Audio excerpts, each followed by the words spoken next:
Vamos a la parte principal de nuestro culto, la proclamación de la palabra. Introduciremos el tema con el texto de la palabra en Josué 7 y vamos a leer de manera alternada del 1 al 15.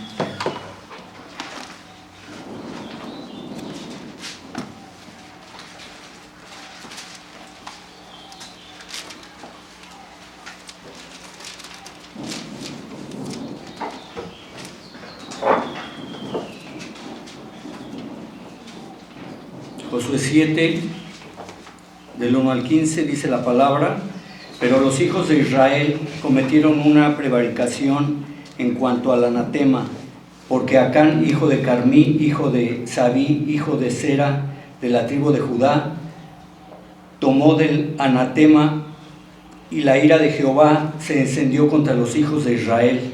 Después Josué envió hombres desde Jericó a Ai, que estaba junto a Betapén, hacia el oriente de Betel, y les habló diciendo: subid y reconoced la tierra. Y ellos subieron y reconocieron a Ai. Y volviendo a Josué le dijeron: no suba todo el pueblo, sino suban como 2,000 o 3,000 hombres, y tomarán a Jai. No fatigues a todo el pueblo yendo allí, porque son pocos. Y subieron allá del pueblo como 3,000 hombres, los cuales subieron delante de los de Jai. Y los de Jai mataron de ellos a unos 36 hombres, y los siguieron desde la puerta hasta Sabarim, y los derrotaron en la bajada, por lo cual el corazón del pueblo desfalleció y vino a ser como agua. Entonces Josué rompió sus vestidos y se postró en tierra sobre su rostro delante del arca de Jehová hasta caer la tarde, él y los ancianos de Israel, y echaron polvo sobre sus cabezas. Y Josué dijo: ah, Señor Jehová, ¿por qué hiciste pasar a este pueblo el Jordán para entregarnos en las manos de los amorreos, para que nos destruyeran? Ojalá nos hubiéramos quedado al otro lado del Jordán. Ay, Señor, te diré ya que Israel ha vuelto la espada delante de sus enemigos. Porque los cananeos y todos los moradores de la tierra oirán, y nos rodearán y borrarán nuestro nombre de sobre la tierra. Y entonces, ¿qué harás tú a tu grande nombre? Y Jehová dijo a Josué: levántate, ¿por qué te postras así sobre tu rostro?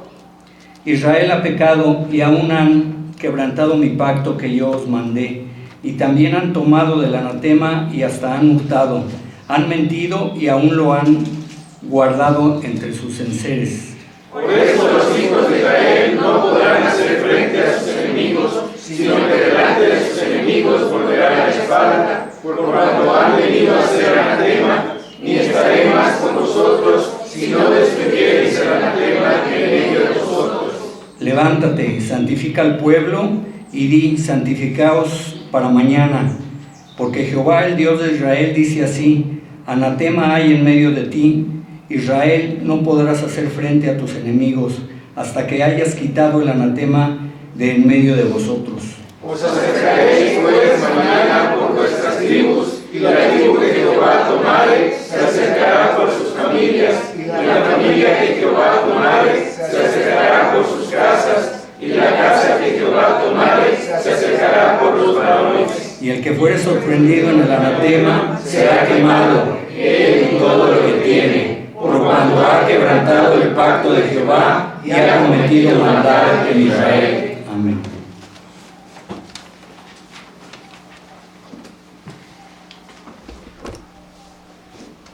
En respuesta a la palabra, cantemos el himno 45, Padre, tu palabra es mi delicia. De la segunda parte del himnario, las Sagradas Escrituras, por John Gray, y traducción por Juan Bautista Cabrera.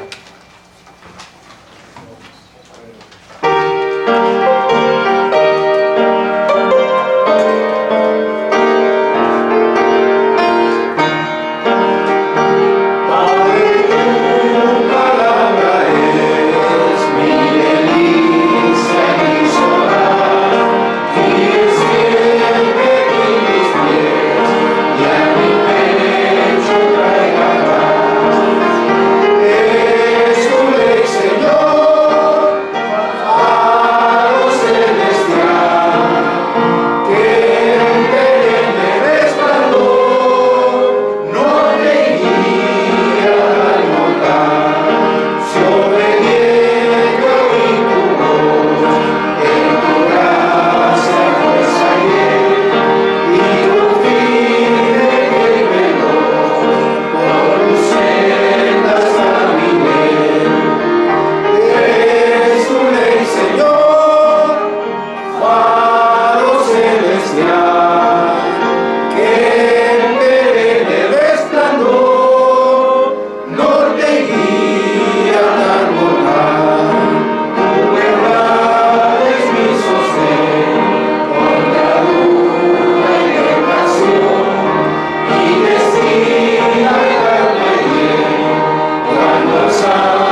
mensaje es pecado, desprecio de la palabra del pacto.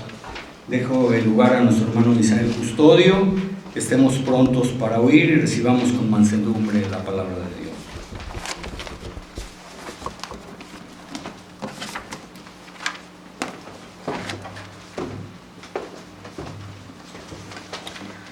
Nuevamente, hermanos, abrimos la escritura en el libro de Josué, también en el mismo capítulo 7, para complementar la lectura que hemos hecho previamente.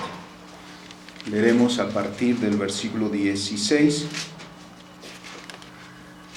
que es la continuación de la historia que narra este capítulo.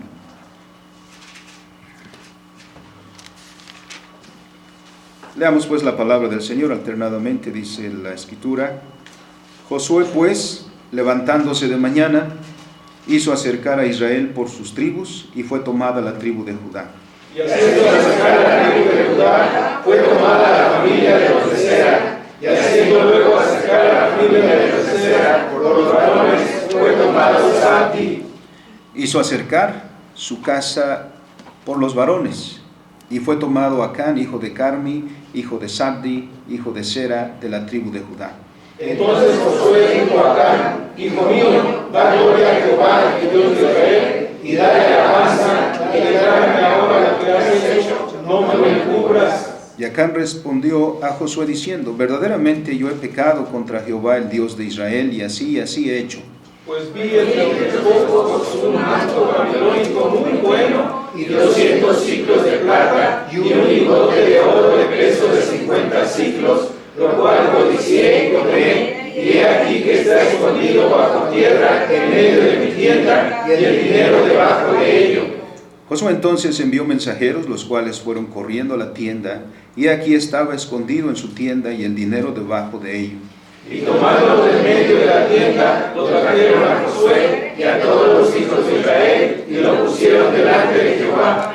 Entonces Josué y todo Israel con él tomaron a Acán, hijo de Sera, el dinero, el manto, el lingote de oro, sus hijos, sus hijas, sus bueyes, sus asnos, sus ovejas, su tienda y todo cuanto tenía, y lo llevaron todo al valle de Acor. Y le dijo Josué: ¿por qué nos has turbado? Turbe de Jehová en este día. Y todos los israelitas los apedrearon y los quemaron después de apedrearlos. Y levantaron sobre él un gran montón de piedras que permanece hasta hoy, y Jehová se volvió del ardor de su ira, y por esto aquel lugar se llama Valle de Acor hasta hoy. Amén. Oramos. Bendito Dios. Un episodio sin duda muy triste,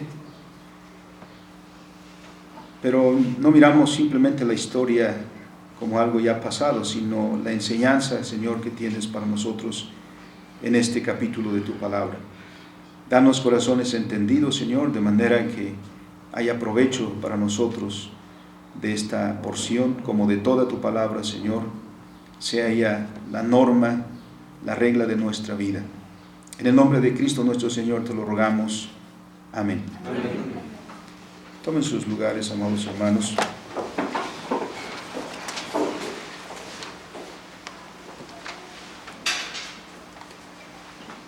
Retomamos nuestro estudio del libro tan interesante de Josué, un libro que tiene mucho que enseñarnos, como toda la palabra del Señor. Es posible que a menudo leamos estos episodios de la historia como eso, como historia solamente. Pero no debemos olvidar que es historia revelacional, es decir, que Dios se revela a nosotros y tiene para nosotros enseñanza en esta historia. Por eso se escribió, y se escribió precisamente para nosotros. Hemos visto cómo el pueblo de Dios ha incursionado en la tierra prometida. Y hemos visto cómo el primer avance hacia la ciudad de Jericó fue todo un éxito. El capítulo 7 se encuentra evidentemente después de este episodio, encaminándose hacia la conquista del resto del territorio, enfocándose particularmente a la ciudad de Ai, que está próxima. Visto así, entonces, después de la victoria sobre Jericó, que fue una victoria aplastante, el ánimo del pueblo está muy en alto. Una victoria siempre deja eso, ¿no? Una victoria que lo obtiene siempre le deja con un ánimo muy elevado, muy alto. Y esto lo podemos apreciar en la actitud que tomaron para la conquista de la ciudad que seguían. Como fue con Jericó, leemos en la historia, en esta ocasión Josué también envía a algunos hombres a explorar la tierra, con miras seguramente a definir la estrategia para conquistar la ciudad. En esta ocasión, a diferencia del episodio anterior, no encontramos indicaciones precisas de parte de Dios. Recordemos que a la conquista de Jericó Dios dio indicaciones precisas. El orden de marchar, cuántos días iban a marchar, qué iban a hacer en el último día. Aquí no las hay. No hay indicaciones como esas. Los israelitas tampoco parecen pensar que necesitan, porque no miramos aquí que los israelitas vayan a buscar el consejo de Dios para preguntarle al Señor lo que han de hacer ahora, cómo van a proceder hacia adelante. Cuando regresaron los exploradores enviados por Josué, estos le entregaron su informe y sus recomendaciones también a Josué. Hemos leído en este pasaje. Sobre todo, por esas últimas recomendaciones que le dieron a Josué, observamos la gran confianza que estos tenían en sí mismos. ¿Qué le dijeron a Josué? No suba todo el pueblo, sino suban como 2,000 o 3,000 hombres y tomarán a Ai. 2,000 o 3,000 hombres, un número muy reducido del pueblo del Señor. Y no dijeron posiblemente, dijeron tomarán la ciudad. Dice, no fatigues a todo el pueblo yendo ahí, porque son pocos. La ciudad, como leemos en el capítulo 8, versículo 25, tenía 12,000 habitantes, porque ese es el recuento que hace hacia el final, el capítulo 8, de los que murieron de aquella ciudad. Entonces consideraron, obviamente de esos 12,000, no todos son hombres de guerra, no todos van a luchar. Por eso dijeron, con 3,000 personas no es suficiente. Así que no era necesario que todo el pueblo de Israel fuera movilizado. Midiendo sus fuerzas con las fuerzas de la ciudad de Ai, dijeron, es una ciudad pequeña. Entonces, con un mínimo esfuerzo nuestro, la conquistaremos. Vemos cómo antes de iniciar la batalla, ya se sentían victoriosos, solo por el hecho de haber calculado los números, dijeron, la venceremos. Eso nos recuerda, hermanos, cuántas veces nosotros pensamos que recurrir a Dios solamente es para los momentos difíciles, esos momentos en los que no sabemos qué hacer, pero que no necesitamos la ayuda de Dios o no necesitamos el consejo de Dios y su dirección en casos sencillos. Por ejemplo, oramos a Dios, sí, cuando se trata de un cáncer, pero cuando se trata de un resfriado, no. 2-3 días y esperamos superarlo, ¿no? Sin embargo, en la incursión a la ciudad de Ai, vemos el resultado. Fue un rotundo fracaso. Estos que subieron confiados, regresaron huyendo. Tuvieron que salir huyendo de delante de los habitantes de la ciudad. Y dice el texto que murieron como 36 personas. Murieron 36 soldados israelitas. Este revés tuvo un impacto grande en el estado de ánimo del pueblo de Dios. Dice el texto que leímos, se derritió su corazón hasta quedar como agua. Una ilustración bastante elocuente. Es decir, que todo el valor y confianza que manifestaron al principio desapareció. Y ahora están aterrados, están completamente desanimados. En ese contexto la pregunta lógica es, ¿Qué ha pasado? ¿Por qué? ¿Por qué nos ha acontecido esta terrible desgracia? ¿Por qué pasamos de la victoria total al fracaso total? Y ahora tienen que sepultar a sus muertos. ¿Cuál es la razón? Bueno, también nosotros hemos hecho preguntas como estas, ¿no, hermanos? En algún momento, en alguna adversidad, en alguna dificultad, hemos preguntado, ¿por qué? ¿Por qué nos pasa a nosotros eso? ¿Por qué ha acontecido eso? Bueno, Dios da la respuesta. Veremos más adelante. Pero como he dicho, estas preguntas son las mismas preguntas que nosotros hacemos cuando nos encontramos en adversidades. Estas preguntas están dirigidas a Dios, cuestionan a Dios, pero no nos cuestionamos a nosotros. Preguntamos a Dios por qué nos suceden o por qué permite que tales cosas nos acontezcan, pero no buscamos en nuestro corazón por si acaso nosotros somos la razón del fracaso. No preguntamos o no nos preguntamos qué es lo que hemos hecho. No quiero decir con esto, hermanos, que siempre que alguna adversidad nos acontece, debemos concluir que es por nuestro pecado personal. Pensemos, por ejemplo, en el caso de Job.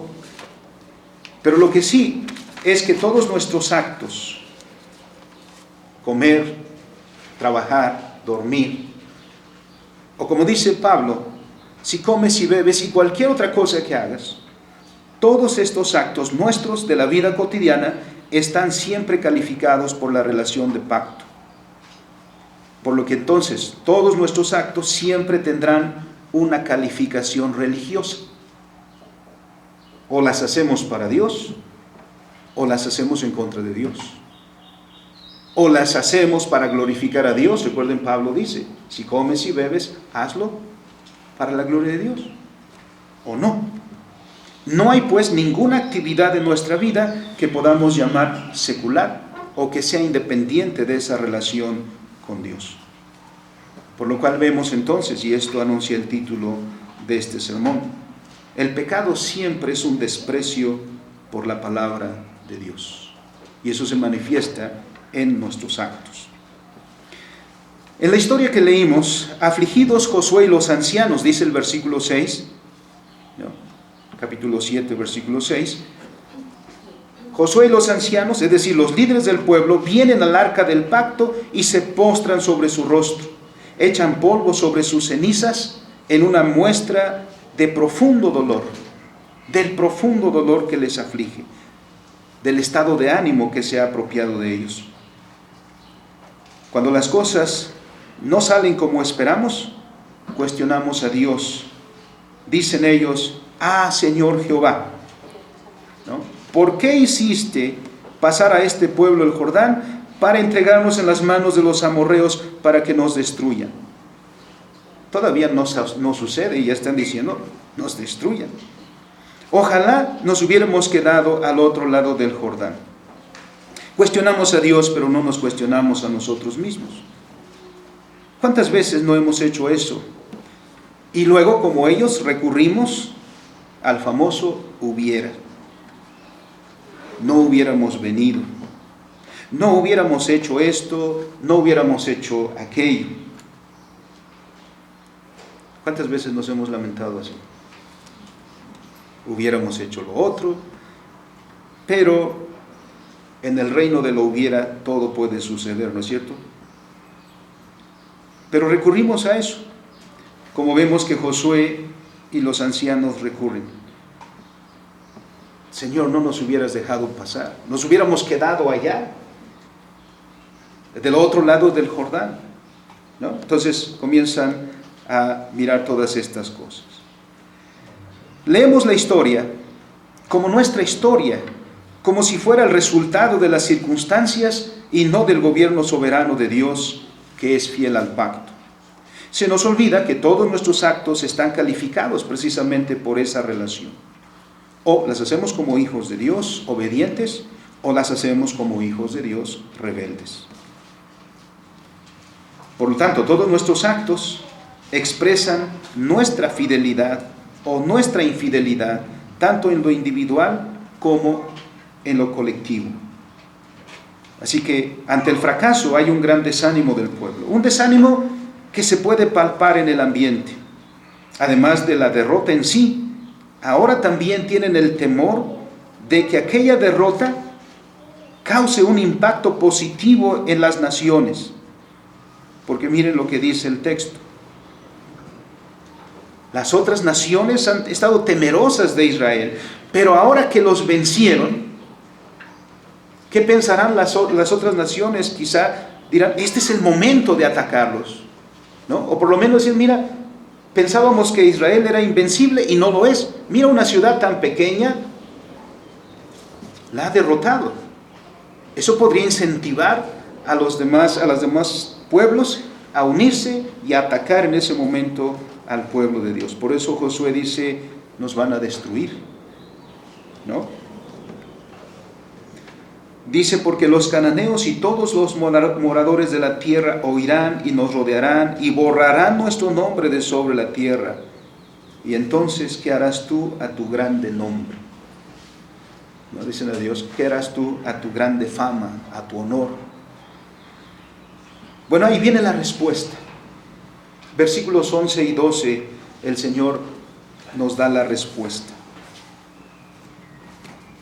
El texto dice, y lo podemos leer, hermanos. Miren lo que el Señor dice, ¿por qué han sucedido de esa manera aquellas cosas? Y el Señor dice, Israel ha pecado y aún ha quebrantado mi pacto que yo les mandé. Y también han tomado del anatema y hasta han hurtado, han mentido y aún lo han guardado entre sus enseres. Por esto los hijos de Israel no podrán hacer frente a sus enemigos, sino que delante de sus enemigos volverán la espada, por cuanto han venido a hacer anatema, ni estaré más con vosotros, si no destruyereis el anatema del medio de vosotros. Hay pecado. Han pecado, dice, han quebrantado mi pacto, y así yo no estaré más presente con vosotros. ¿Qué sucedió? ¿Qué se les olvidó? En primer lugar, se les olvidó, y quiero tomar el lema conocido de la Reforma, coram Deo vivere. Se les olvidó que vivimos delante del rostro de Dios. Como quizás se nos olvida a nosotros muchas veces, que vivimos delante del rostro de Dios.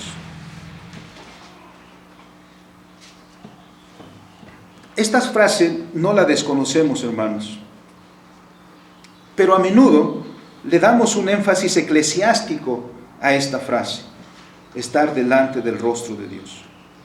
Cuando nos encontramos en el templo, participamos de la adoración a Dios y se suele decir que nos encontramos en la presencia de Dios. Y cierto, es así. Estamos de acuerdo con ese dicho. Pero reducir la presencia de Dios solo al ámbito eclesiástico es reducir su soberanía. Es perder completamente de vista que Dios es el Señor de toda la tierra. Si la Escritura nos dice, el escritor sagrado dice, si subiere a lo más alto, ¿a quién voy a encontrar ahí? Y si descendiere a lo más bajo, aún ahí estás tú. No podemos escapar de la presencia de Dios. Hay un estribillo, hay un cantito que hace referencia a eso, ¿no? ¿No se acuerdan? ¿Cuántos lo saben? El amor de Dios es maravilloso. Dice, tan alto que no puedo estar arriba de Él, tan bajo que no puedo estar debajo de Él, tan ancho que no puedo estar fuera de Él.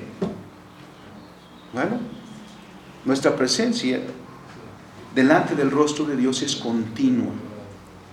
Y ese es el secreto de la vida cristiana.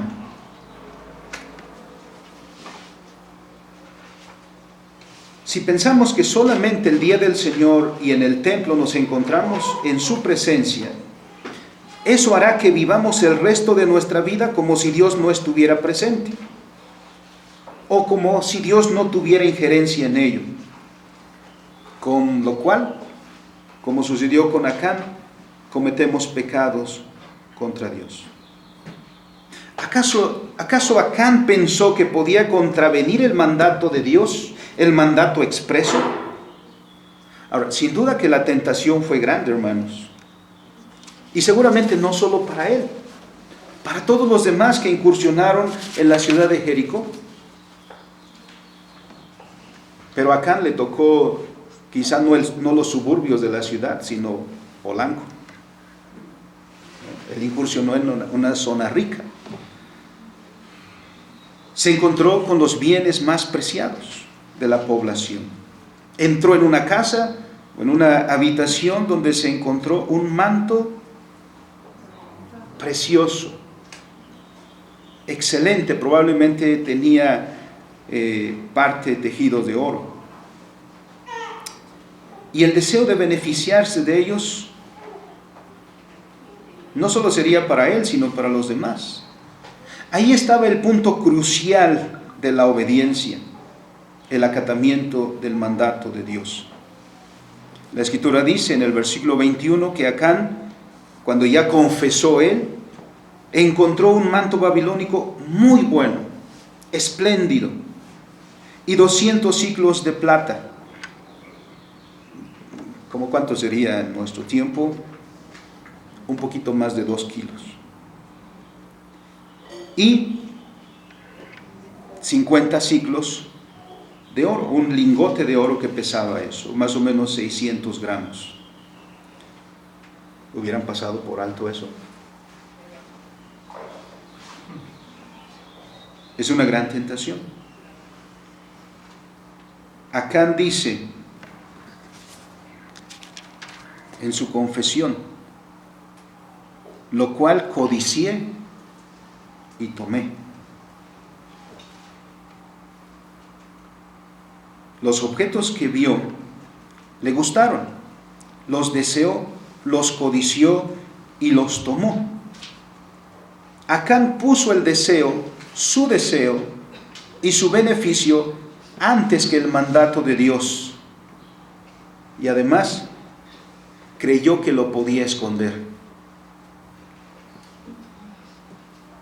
¿Se podía esconder de Dios? No solo pensó que podía esconder los objetos, sino que podía esconder su pecado delante de Dios. ¿Cuántas veces, hermanos, nos engañamos como Acán? Y pensamos que Dios no tendrá cuenta de lo que hemos hecho. Y luego procuramos ocultarlo. ¿Cuántos pecados ocultos tendremos?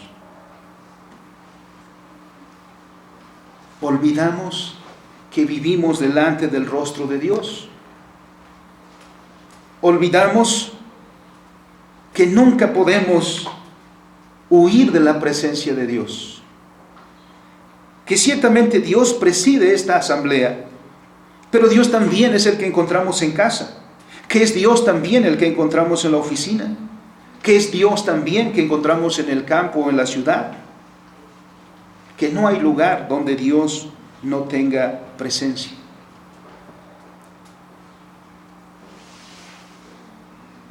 Ocultar algo, pensar que podemos ocultar algo, es engañarnos a nosotros mismos. Porque a Dios y de Dios nadie se puede burlar. Por eso es precisamente que esa presencia, ese conocimiento de la presencia de Dios, debe instarnos, hermanos, a vivir de una manera llena de espiritualidad, como la de un niño. Eso es lo que era significa el lema Coram Deo. Es del cristiano, como vimos el domingo pasado, lleno del Espíritu Santo. ¿Qué significa eso? Un cristiano cuya espiritualidad es tan sencilla y sabe que Dios está con él, por lo cual conduce su vida como viviendo siempre, constantemente, delante del rostro de Dios. ¿Somos, hermanos, conscientes de que hemos estado siempre en la presencia de Dios? Si olvidamos esto, iremos por los caminos de Acán y quebrantaremos los mandamientos, los ordenamientos de Dios para nuestra vida, y actuaremos como los demás que no conocen al Señor. Y el resultado de quebrantar el pacto del Señor es, como dice el texto, provocar la ira de Dios. Así termina el capítulo 7. Y Jehová se volvió del ardor de su ira, pero solo hasta cuando el pecado fue castigado. Todo pecado provoca la ira de Dios. Parece que hemos olvidado eso. Parece que hemos olvidado lo que significa precisamente el pecado. Y tenemos que tener presente lo duro que es. No olvidemos entonces, primero, que vivimos delante del rostro de Dios. En segundo lugar, el pecado de Acán es un acto deliberado de desobediencia. No es un desliz, no es que se le chispoteó, es que fue un acto deliberado de desobediencia. ¿Por qué sabemos eso? Porque ¿acaso no escuchamos a Jehová decirle a todo el pueblo en labios de Josué, advertirles en las siguientes palabras en el capítulo 6, versículo 19? Será la ciudad anatema a Jehová. No toquéis cosa alguna del anatema, no sea que hagáis anatema al campamento de Israel y lo turbéis. Estaba dicho, y no hace mucho. No es como nosotros a veces nos rascamos la cabeza diciendo, bueno, sí, esa doctrina ya la vimos, pero hace como 5 o 10 años, ¿no? No, ellos habían escuchado esas palabras de Dios apenas unas horas antes de salir contra Jericó. Según la instrucción de Dios, el manto que codició Acán debía ser quemado. No importaba lo precioso que fuera. Y la plata y el oro debían ser consagrados a Jehová. Deberían ser entregados para el tesoro de Dios. El mandato de Dios en ninguna manera es un mandato ambiguo, como los mandamientos de Dios no son ambiguos. De manera que fuera difícil de entender cuál era el propósito. El mandato era muy claro, muy sencillo, muy directo. Miramos cómo comienza el capítulo 7 de Josué, con una declaración directa. Los hijos de Israel cometieron prevaricación en cuanto al anatema. El término usado en hebreo indica un acto infiel, un acto traicionero. De ahí que nos deja ver la intención del corazón, ¿no? Fue una desobediencia. El término usado en español, como lo hemos leído, prevaricación, se aplica cuando se comete una falta a sabiendas del cumplimiento de los deberes. Es decir, alguien que sabe lo que tiene que hacer y no lo hace, ha prevaricado. Esto nos indica que Acán realizó un acto consciente. Tomó lo que sabía que no debía tomar y lo que podía tomar, como el oro y la plata, para entregarlo al tesoro de Jehová, lo guardó para sí. Lo escondió en su tienda. A todas luces, el intento de Acán es ocultar su pecado y el fruto de su pecado. Conscientemente está faltando a la palabra del pacto. El pecado, pues, es una rebeldía del corazón contra la ley de Dios, como dice el Catecismo Menor de Westminster en la pregunta 14 y la respuesta. ¿Qué es el pecado? Toda falta de conformidad a la ley de Dios o la transgresión de ella. Por eso los que pertenecemos al pueblo de Dios, si pecamos, no podemos decir que hemos pecado por ignorancia.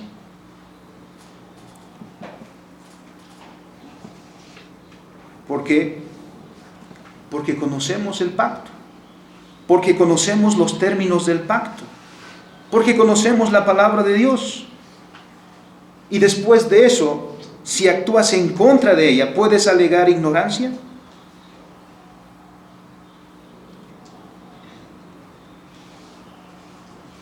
¿No dice el apóstol Pablo a los romanos? Dice, los que pecaron sin la ley serán juzgados sin la ley. Pero los que pecaron conociendo la ley, ¿por qué serán juzgados? Por la ley. Cuando pecamos, los que nos decimos cristianos y hemos hecho pacto con Dios, no pecamos por ignorancia. Lo hacemos en plena conciencia de que no estamos guardando los términos del pacto. Estamos actuando en contra de lo que Dios dice. Y si es así, ¿podemos esperar una victoria de una desobediencia? ¿Una desobediencia puede traer una victoria, así como la obediencia puede traer fracaso? No. El orden correcto es: obediencia trae bendición, desobediencia trae castigo, destrucción. Eso es lo que Dios ha estado enseñando al pueblo de Israel desde antaño, lo que nos ha estado instruyendo a nosotros, para que actuemos como el pueblo del pacto que somos.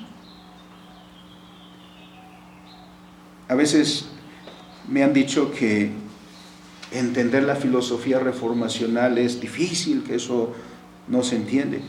Bueno, el principio fundamental de la filosofía, del pensamiento reformacional es este: actuar en conformidad a la ley de Dios. Es llevar la doctrina bíblica a todos los ámbitos de nuestra vida, aplicar lo que Dios nos dice a todos los ámbitos de nuestra vida. Ese es el principio. Y tenemos que desarrollar eso para dar gloria a Dios. Pero si no lo hacemos y quebrantamos la ley, estamos pecando. Pero el pecado también, por lo tanto, como dice el título, significa un menosprecio de la ley de Dios. El que peca sabiendo la ley de Dios está diciendo o que la ley no le interesa, o que no le importa ir en contra de la ley. ¿Qué está haciendo? Menospreciando la ley de Dios. Y con ello menospreciando al dador de la ley. ¿Quién es? Dios.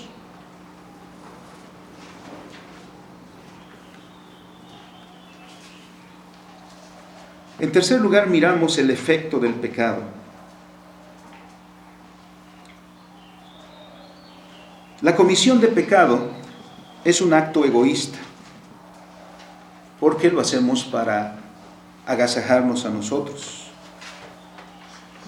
Y en el cometer pecado no hay dolor, porque hacemos lo que queremos, y lo hacemos porque deseamos hacerlo, porque nos gusta, e incluso disfrutamos hacerlo. Cometer el pecado no es doloroso. es el fruto del pecado, el que es doloroso, el que es amargo.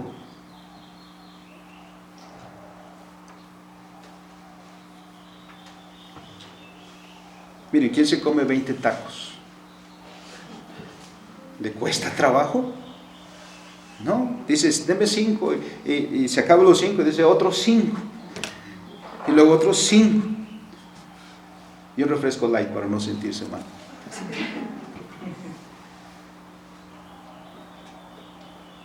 Pero, ¿y después?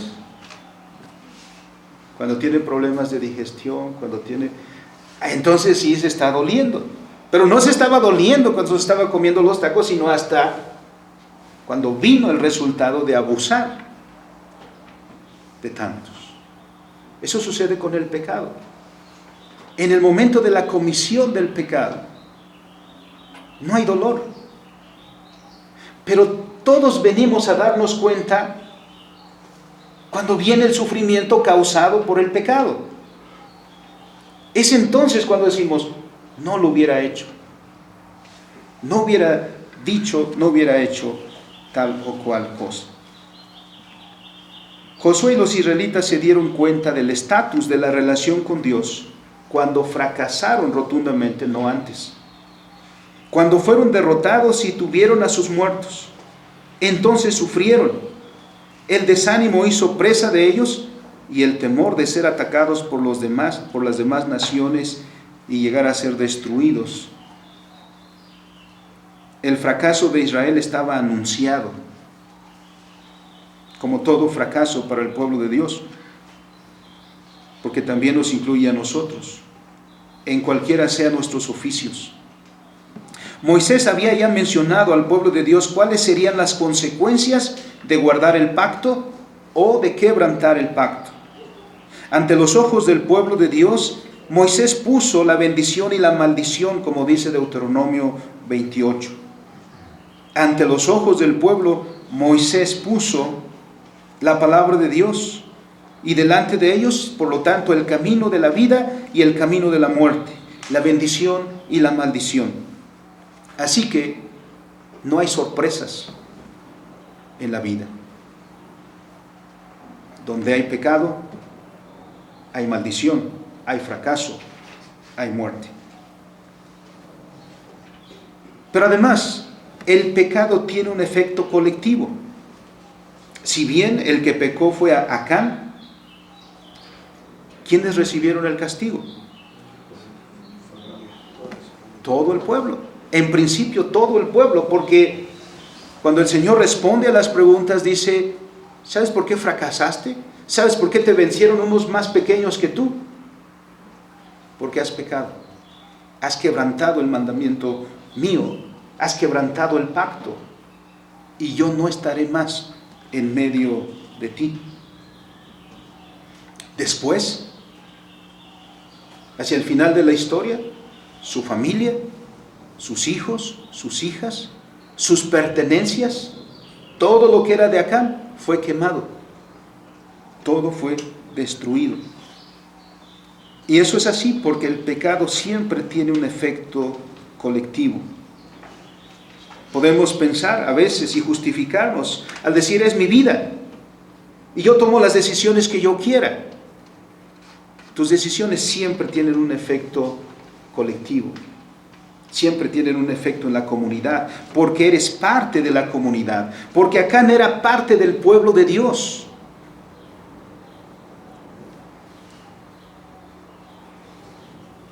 Si Acán es el que cometió el pecado, el fracaso es de todo el pueblo. Ni siquiera fue Acán que murió en la batalla. No sabemos si fue a esta segunda batalla, si estaba dentro de los 3,000.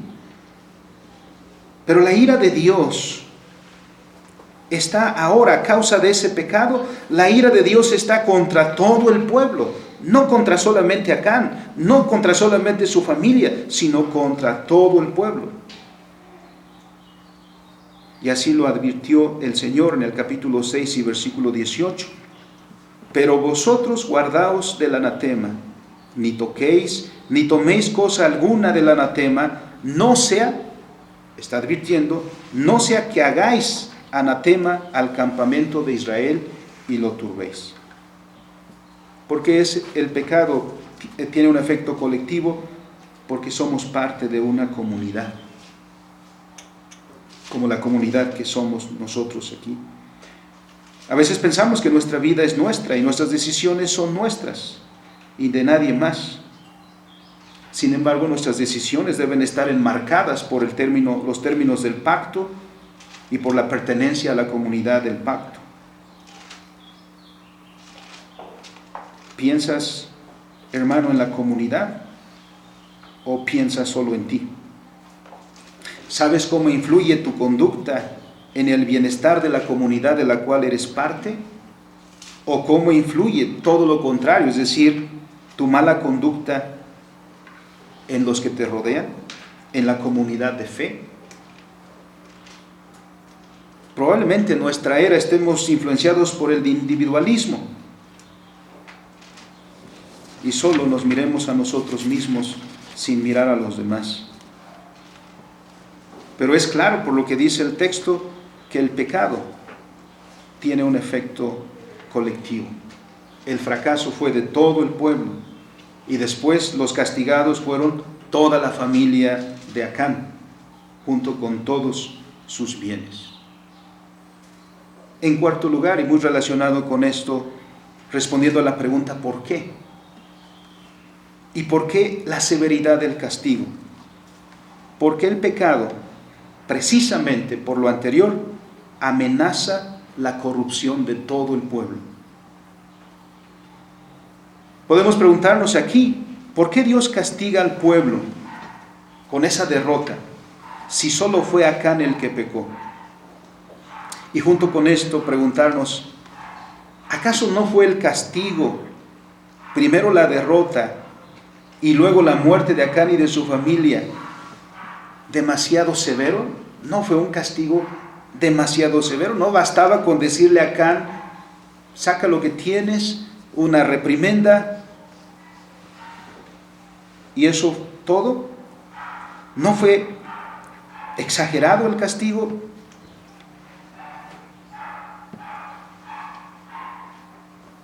Quizá podríamos estar de acuerdo si el delito fuera más grave. Estamos quizá propensos a decir si el castigo, si el pecado fuera más grave, ameritaría un castigo más severo. ¿Por qué Dios castiga el pecado de esta manera? Quisiera tomar del Nuevo Testamento un ejemplo semejante. En el Nuevo Testamento, en el capítulo 5 de los Hechos, tenemos la historia de Ananías y Zafira,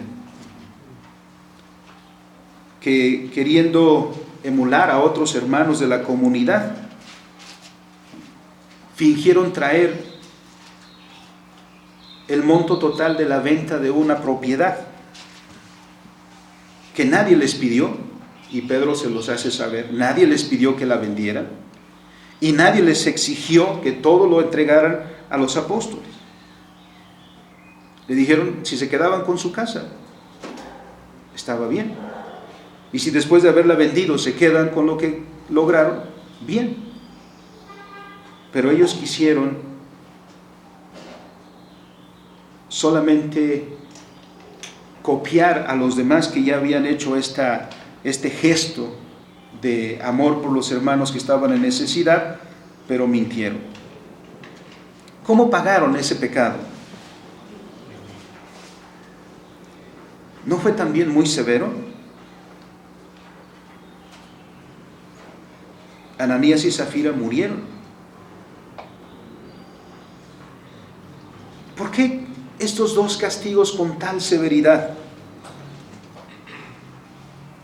Por dos cosas.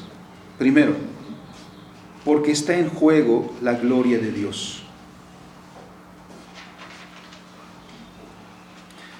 Se puede, hermanos, se puede alguien burlar de Dios y de su palabra y salir impune de eso?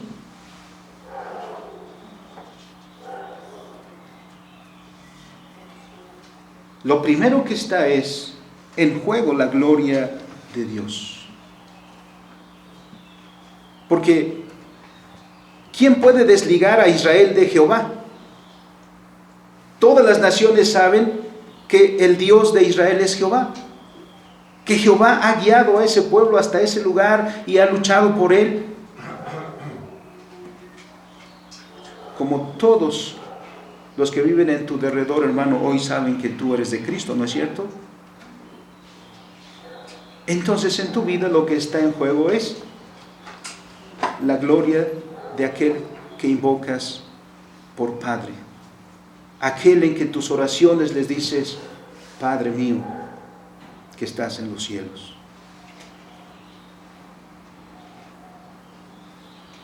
Hace ya un tiempo, aquí en la esquina, vi a una persona quejándose de alguien que se decía cristiano. Estaba platicando con otra persona ahí. Una persona, esta persona lo contrató para que trabajara con ella. Y entre todas las cosas, pues había confianza y todo. La cuestión es que quien se decía cristiano, pues tomó 50,000 pesos que no eran suyos. Y esta persona se estaba quejando ahí con la otra persona, diciendo, y dijo que era cristiana. Y se llevó 50,000 pesos. ¿Qué creen que siguió diciendo de los cristianos y de la religión? ¿Seguiría hablando positivamente? ¿Y cuántos en otros ámbitos dicen, y eso que se dice cristiano? ¿Y eso que dice que va a la iglesia?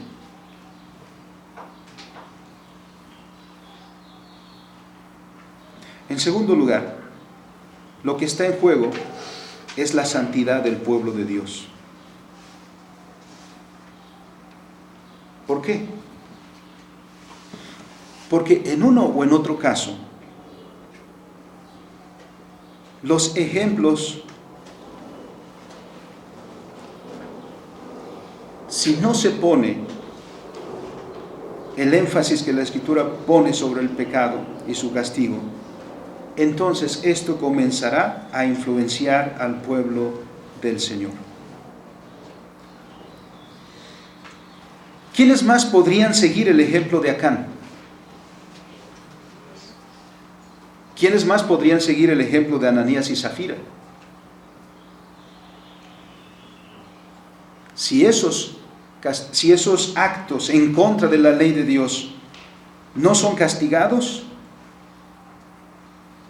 entonces corre el riesgo de que los demás puedan actuar de la misma manera. Y en el caso de Ananías y Zafira, dijo Pedro, habéis mentido al Espíritu Santo. En el caso de Acán, se burló de Dios al no acatar su palabra. En razón de eso, el castigo no es severo. Por estas dos razones. Porque el Señor mantiene su gloria, su nombre, que es santo. Y segundo, mantiene protegido a su pueblo para que éste viva en santidad. En conclusión, el cristiano, como en el Antiguo Testamento Israel y en el Nuevo Testamento la Iglesia, el cristiano se define por vivir en pacto con Dios.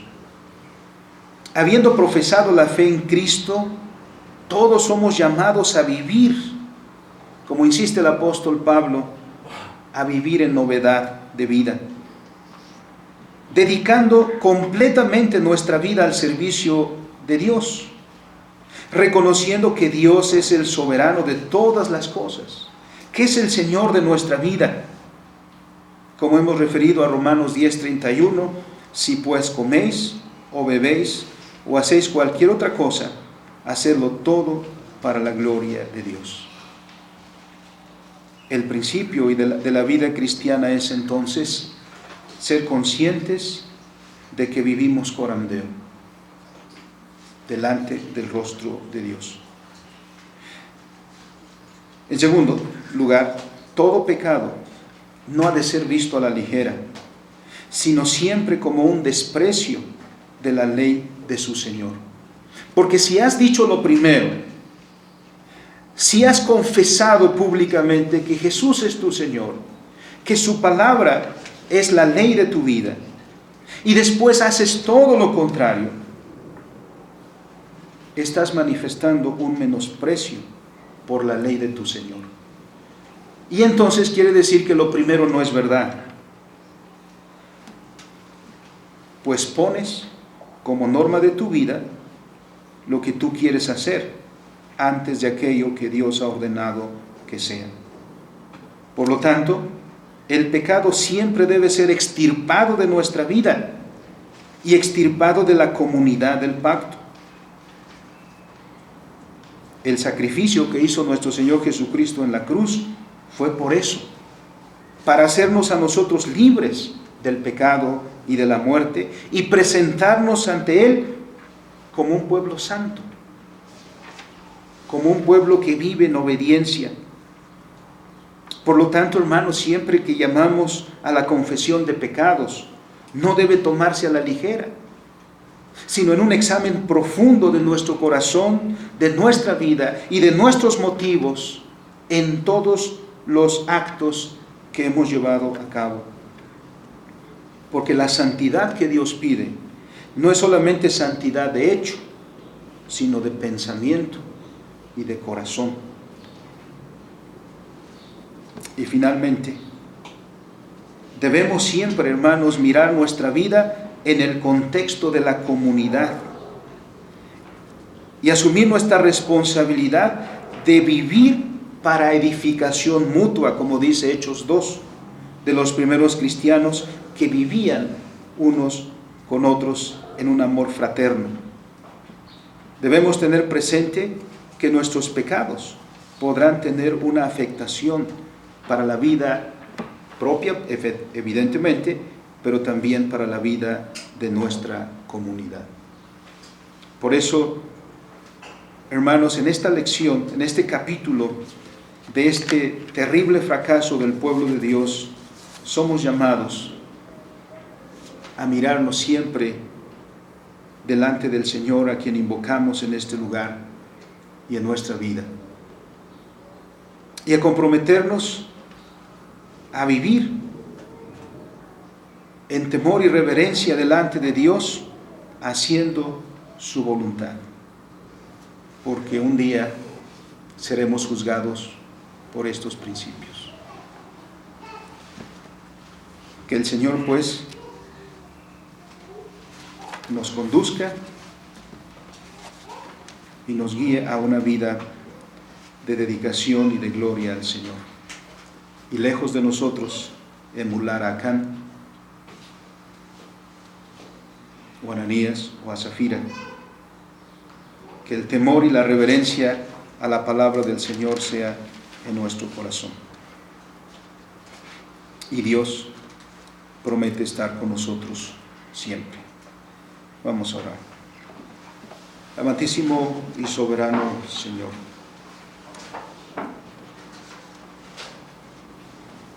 nuestro caminar te es conocido.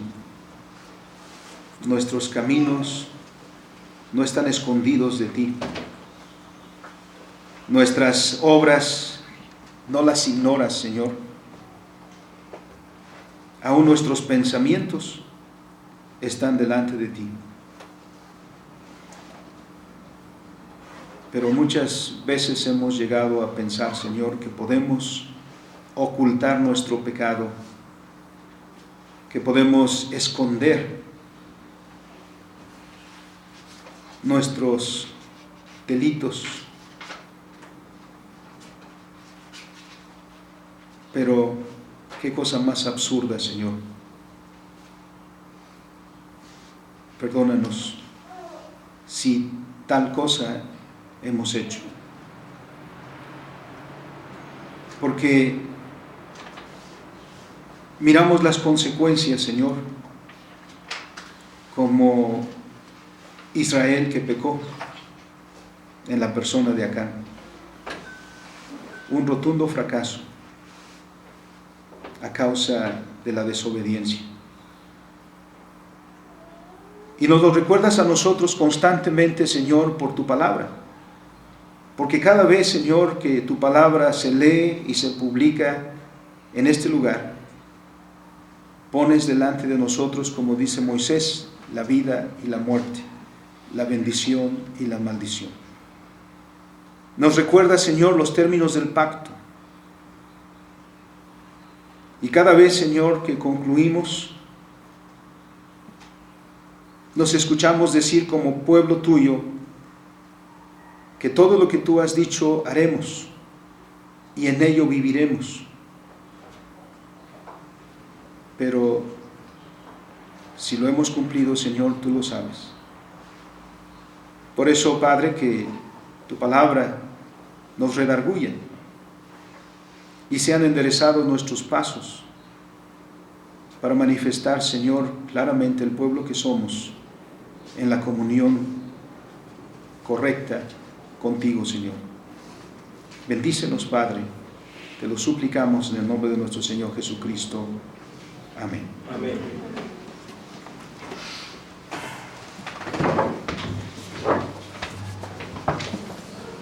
Y hermanos, en respuesta a la palabra predicada, cantemos el himno 157, Lejos de mi Padre Dios. De la séptima parte del himnario, Confesión, Perdón y Salvación, música por William Duan, letra por Fanny Crosby y traducción por Tomás García.